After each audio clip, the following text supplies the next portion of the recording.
takes more than guts to be a gangster. It takes good ideas, and I hope these ideas help you. Hey, what's going on, guys? This is your mob boss, GangsterKT, and today we have a video covering two things. First, I'm going to touch on my current gold priorities. I feel like that's the best advice I can really give and how to really min-max gold spending because of how critical in the game that is. So I have changed my strategy, wanted to share that. Then I'm going to get into an incursion raid team building guide. So I hope this is helpful. There's probably better raid guides out there, but really just focusing on what the different team compositions are that are kind of the best, better, or good right now, and then what power levels you need to have those teams to effectively be able to clear incursion raid at 1.2. And that should translate with other raids as well with little adjustment. And then also what power levels you can auto those nodes at. So again, it's based on the level I'm playing. That's the only one I really know. There's some places here where I may be making guesses or best judgments, but I really do hope this is helpful and can help your alliance to push that next level of incursion raid. So let's get talking about it.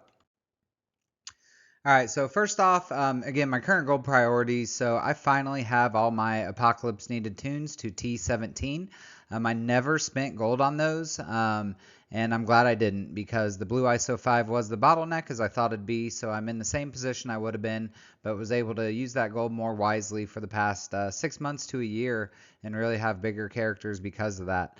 And then right now, I'm actually accumulating gold a little bit. I think I should knock on wood or not say that out loud too loud. But somehow I'm actually able to get my new characters up to level 90 or 95, depending on the character right away. And then I'm really kind of saving gold. I've also been able to get some of my older tunes, like Captain America and Black Widow, up quite a few levels, and still have a decent amount of gold. And I still have around 80 gold orbs, which we don't need to save anymore. So I do remind myself that Sylvia and Big Time are right around the corner. So there's going to be 2 new characters that I need to spend gold on. But the main reason I'm changing my gold strategy is just the ridiculous stat increase of that T18. So if you watch my previous video, it's around a 33%, 35% stat increase, and that is game changing. In a mode like Crucible, that stat difference is going to be everything and really going to depend on how far you can get in Crucible. So because of that, I am effective yesterday, but immediately buying all the T18 that I can see in the supply store with gold. So that's against my previous advice, but I do think it's the right thing to do right now. I probably will run out of gold and we'll have to adjust this and be more deliberate. When that happens, I will communicate it. But for right now, again, just because of how critical that T18 upgrade is, I'm rushing for it. And it's not really for DD6. I mean, those are the characters I'm doing. That's how I'm prioritizing, and that's very important. But again, it's mainly just because of how valuable that T18 is. I think that's also gives reason for your build order for DD6 and really building the best, most valuable characters as opposed to worrying about going in order. But that's maybe another video for a different day. So that's how I'm spending my gold right now, and let's start talking about the incursion raid. All right, so we'll start out with the Mutant Nodes. Again, I am doing 1.2, so I did put that on each page here. Just keep that in front of mine. So the best team for the Mutant Nodes, I'm sure is obvious, but it's a Death Seed team with Apocalypse instead of Psylocke. So he just brings so much more power. I think to beat that node consistently, you probably need to be around 750k. To be able to auto it consistently, probably around 850k. And then it's pretty obvious, but on that team comp, you'd want your Archangel and your Apocalypse to be as big as possible. And Dark Beast is who I'd recommend next. For PvP content, I actually think Nemesis is who you build bigger next, but for raids, you really need to rely, especially if you're trying to beat this at minimal powers, on Dark Beast surviving so he can revive another member of your team if you get bad RNG. The better, so not as good as the best we covered, but the better is the full Death Seed team. My team was bigger than this when Incursion came out, so I'm not positive, but estimating you need around 800k to reliably beat the nodes, and then around probably 900k to reliably be able to auto those nodes. That is a function of getting the extra boosts on the mutant nodes with the Incursion raid, so it just makes the Death Seed and really any team there seem that much more powerful even. So I think a good option, And I've never tried this, but just looking through my roster, if I didn't have Death Seed but wanted to tackle this, I'd probably use a combination of Bishop, Jubilee, and Beast, kind of that threesome from the old raid team. That's still got quite a bit of synergy and pretty valuable. And then maybe a Emma with them or an Omega Red with them. Maybe another character you could plug and play there, but maybe like a Gambit or a Rogue might be valuable. Again, I'm somewhat guessing, but if you don't have the Death Seed, I would really do everything you can to get them. They're almost needed, and you can see the power levels like I'm estimating you'd need to have those other teams at just to beat it. But again, I showed not high hopes there. I really don't think that's that reliable. So a few tactics for the mutant nodes. With Death Seed and the way they start rolling in that minus 25% speed and raid, you really just want to start getting a character dead and start that rolling. And once it rolls, it's kind of a snowball effect. So with the current room boost, these are the easiest nodes. I don't have much other like advice or kill order really there. It's all pretty intuitive, and it's just about like starting that speed rewind roll. So mutant nodes are the easiest, and hope that helps. Let's move on. So next are the bio nodes. So the best solution for the bio nodes is obvious. It's a full rebirth team. You need around 850k to consistently beat the bio nodes playing it manually, or around 1,000,000 power to be able to reliably auto those nodes. So I'll say for that team, you really want Captain and Peggy to be as big as possible for survivability, and then Anti-Venom is where you get most of the DPS. So those are the three I'd focus on with that team. The better solution, so not as good as Rebirth, but these nodes are beatable, at least on 1.2 and I think a little higher with the Gamma team and specifically with Nova instead of Hulk there. So I think, around 1.1 million power, you can consistently beat the nodes with that team. I would not try autoing this because it's pretty dicey playing it with Gamma, and you really have to be particular with your kill order, with how you're stunning people, so auto won't work as well. But just a guess ballpark, maybe around 1.4 million to be able to auto it. Although my Gamma are closer to 1.7 million, and I don't think I'd try autoing it, so I would not recommend autoing. The good solution, if you don't have Nova, Nova is a great fifth there with his battlefield effect and the first turn stun and just the survivability he brings. But a full Gamma team can beat the nodes. You may get some bad RNG. You may need heals. Again, I would not auto it, but if you don't have your Rebirth available and if you don't have Nova, a full Gamma team can still get the job done. A few tactics for the bio nodes. One trick on the boss node, it's all about anti-venom and stacking debuffs to be able to get his huge ult and all the bonuses on that. So I just try and stack as many debuffs on Mr. Fantastic as I can. And I can usually do at least one, if not a second ult, even when the second wave drops because of how much health that Mr. Fantastic has. So that's a great trick on the boss node to really leverage anti-venom and make sure you take it down. I think in general too with the Rebirth team, mainly with not Captain Sam, but the guy next to him in the picture there, I'm spacing the name. But using his ult to get that first turn stun out and then get all those slows. Then you use Captain Sam to get the immunity up, especially on node 2 before Deathlock bleeds. And it's really just pretty easy playing through those. You have great control the whole time. You have all kinds of buffs on your team with Safeguard that can't get removed. And easy to control the nodes from that point, especially with the Rebirth team. So let's talk about the skill nodes next and a little more limited on the team usage. So I've been using the invaders ever since this has been around. You do need around 800k invaders to reliably beat these nodes manually on 1.2, then about a 900k to reliably be able to auto. Although I will say mine are around 950k right now. I've been autoing the boss node for a while, but I still do manually play the first two nodes. When I auto them, just like 1 out of every 5 times I'll lose it, and when I have the time to manually play it, I won't take that odd. So auto normally does work, but it's just not as reliable as playing it out. On that team, you do want a big Fury, and the bigger the Fury, the more functional that team is and can really fill a lot of gaps of your other tunes if you don't have them as big. And then World War II, Iron Fist is the next priority, making sure he lives so he can do the revives. The stuns he gives are very valuable. If you fought him in the tech nodes when you're actually going against him, you know he is a beast. So that'd be my priority on the team. The better team solution, if I didn't have the invaders, I just went through my roster to see who I'd try and use. So not positive this would work. You know, you may want to try like a Secret Avengers, those three with Fury and Kestrel. But I don't really think that would work either. So with Black Widow's rework, with Shang-Chi still being pretty powerful, I thought that team showed there. If I had to try it without invaders, they would be the better option. I'd guess you'd need about a 1.3 million team to be able to get the skill nodes done with that team, and maybe around 1.5 million to auto. But again, not sure if that would work, and I would not try autoing with a team like that I wasn't confident in.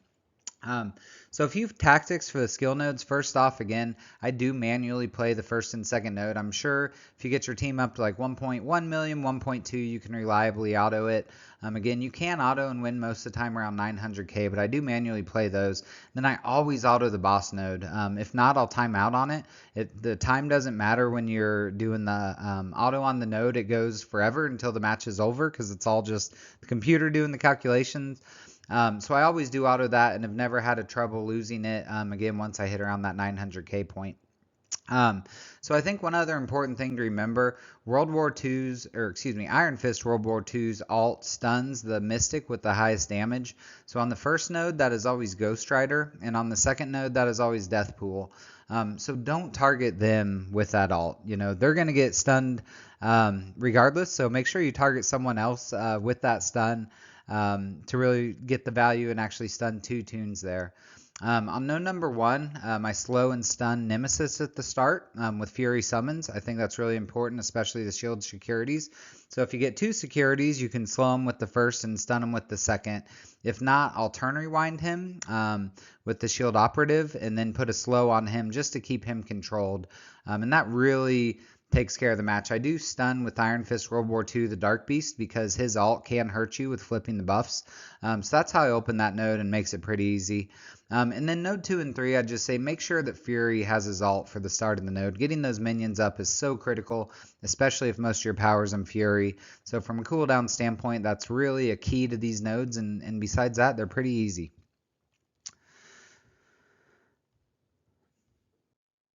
So moving on to Mystic nodes.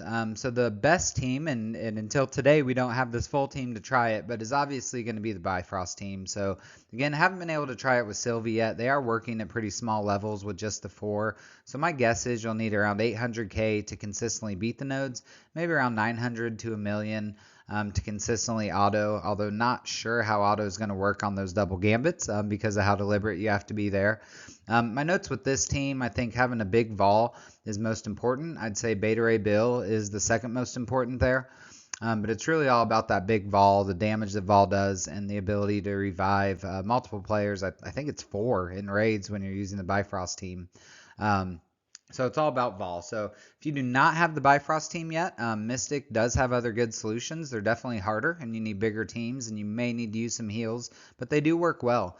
So the better option there is using the Eternals, Vol, and then Deathpool and Morgan. So that team works around 1.2 million very consistently. Again, you may need to use some heals here and there. For the power to auto, I just say don't do it. Maybe like 1.7, 1.8 million, but again, you have to do those nodes very deliberately. You have to watch your cooldown, so I would not auto that. If you're using that better team composition, it's all about having a big Vol. Hopefully you have pretty big Eternals, Deathpool, and Morgan already, but again, the real power is in that Vol and making sure Vol can survive, especially the Kang hit on the boss node. And then you're good from there, and the team just rolls and destroys everything. If you don't have Vol, it is still doable, and the good option is the same team except using Spider Weaver instead of Vol. So again, makes it a little harder. Probably need that team around 1.4 million to reliably beat it. I would not auto with that team for the same reasons. And really, you need all those characters big. So it's hard to put a priority on it like there's there with Vol. None of them revive. You need them all to survive. You need them all to do the damage. So it's pretty tough with that team, but definitely is doable. So a few tactics, and I'll say these are mainly around the Eternals teams and using that better option there because that's what I've done the most. But you need to make sure that Morgan does have her ult available at the start of node 2 so you can get rid of that taunt from Red Guardian and be able to control the battle a lot more. For the start of node 3, you also want to ensure that the Icarus ult is available, really for the same reasons. The Morgan ult can do it too, but I have that Morgan ult resisted a lot by the Absorbing Man. whereas the Icarus Assault always seems to flip it on the boss node. So another note for node 3, you really want to make sure that your death pool has full charges. So that's full 4 charges leaving node 2, because she will get that 5th charge at the start of node 3. And that's to make sure you can just one-shot that Kang right off the bat and get rid of him. Although even if you can't, you can still control him and get through that node. Jumping here to the first node, just kind of let you know how I start these nodes. I do the Vol special into Weaver to put that that new ability on that I'm spacing right now. The Vol puts on, so every time you hit her, Vol gets a ability energy and a little speed. And then that also puts 6 ability blocks around all those characters there. That's just so critical. So once you can peel off that taunt at the start with Morgan's ult, get the Vol special onto Weaver, and I think it's Cersei, Captain Sam's around her. There's all kinds of people there that get ability blocked. You really have won the match at that point. And then the last tip on node 2, one thing I do, again, once you can peel the taunt away with the Morgan ult, I do the Vol special into the Gambit that's towards the middle. And it puts a lot of key ability blocks. It also puts that special effect onto that Gambit so that Vol keeps getting more ability energy and speed as I keep attacking him. And then more importantly, it does put an ability block on that Deathlock there, and you can use the Death Pool special to then spread that ability from the Deathlock onto the Squirrel Girl so that she can't remove all these ability blocks and negative effects that you have up. So once you do those things to control those nodes, they're really pretty easy from there. And again, it's having Vol is such a huge gain, and so many less heals you have to use than trying to do it without Vol. So last, let's look at the tech nodes, and I'm going to struggle a little bit here because I have never once full cleared the tech node. So why am I giving advice on this? I should not be. I just didn't want to do an incursion video without talking about them. So these are the best, better, and good teams I'd recommend. The team there and good is mainly just for a cleanup. It is a pretty effective cleanup with being able to have the Doom ult, but they don't do anything in the normal fight unless you're just kind of down to the scraps at the end. So the best team is using Bionic Avengers, but putting in Kang instead of Iron Man. My team is not this big, but to consistently beat it, I'd guess you'd need around 1.2 million. I would not even begin to try autoing these nodes, even at 1.2. And then just saw a typo, ignore those notes there. That is an old note, but Kang's obviously who you want to have the biggest on that team by far. Hulkbuster a lot of times would be, but because the tech room rules keep it so you don't get any of the barrier, he's not quite as critical. So the other 4 I kind of find equal value on. You just want him to be able to survive and live, and I don't think there's one that you really want to take up a ton bigger for these raid nodes, but Kang is definitely it. The better option is full Bionic Avengers. So for me, it works a lot worse on the first tech node. That Kang is super critical with how quick he is and how much damage he does. But I'm sure, maybe like a 1.5 million Bionic Avenger probably could beat these nodes. That sounds disgusting to me at this point in the game, and I have no interest in doing that, but may have to here soon as tech becomes the only hard nodes really left with all the new raid teams. So again, wouldn't try autoing that team at all, any of these tech nodes. I think the good option there, I have Kang, Doom, Ultron, Kestrel, and Shuri. The ideas there are Shuri, get the defense up and hopefully get that ability energy to Doom so he can alt turn 1. Ultron and Doom both will have the summons, so that can hopefully abuse the Kestrel pings, and Kang should get the extra defense downs out there as well. So that's kind of the thought process behind that team, but it really doesn't work that well. So power to beat, I showed 10 billion. That's an approximate guess, but probably where you'd need them to be to get through the tech nodes. Power to auto, you'd just be crazy to even try with a team like that. So again, that team's not going to work, but it was the only option to list as a third option, and it is pretty good for cleanup. So tactics on the tech nodes, I'm still learning these, so I don't have the best advice here. I will say on the first node, one thing I've started doing is once I kill the invaders and then the last wave drops with the 2 Iron Fist World War II, I'll quit the node and drop out and leave the progress as is, because then when I come back, they can't revive those other invaders. So it's just kind of a good stopping point to make the cleanup easier. But, then like most of my Bionic Avengers are dead by the time the second node's there. So still really figuring out how to effectively handle the tech nodes. I hope a new team's coming out soon, but don't, in case it's months, I do want to figure this out more, and we'll share that when I do, because I don't want to wait that long. Alright, so that is my video today. First time doing a team building guide, so hopefully that helped you guys. I will be on vacation the rest of this week, so it'll probably be the weekend or early next week before I get more videos out. And I am really excited for my next video. I'm actually going to be interviewing an old MSF content creator that was pretty big. Just want to catch up with him, see how he's doing, see if he misses the game. So really excited to bring that to you guys early next week. And until then, you have my word that this is the best advice I have. All I have in this world is my balls and my word, and I don't break them for no one. Peace.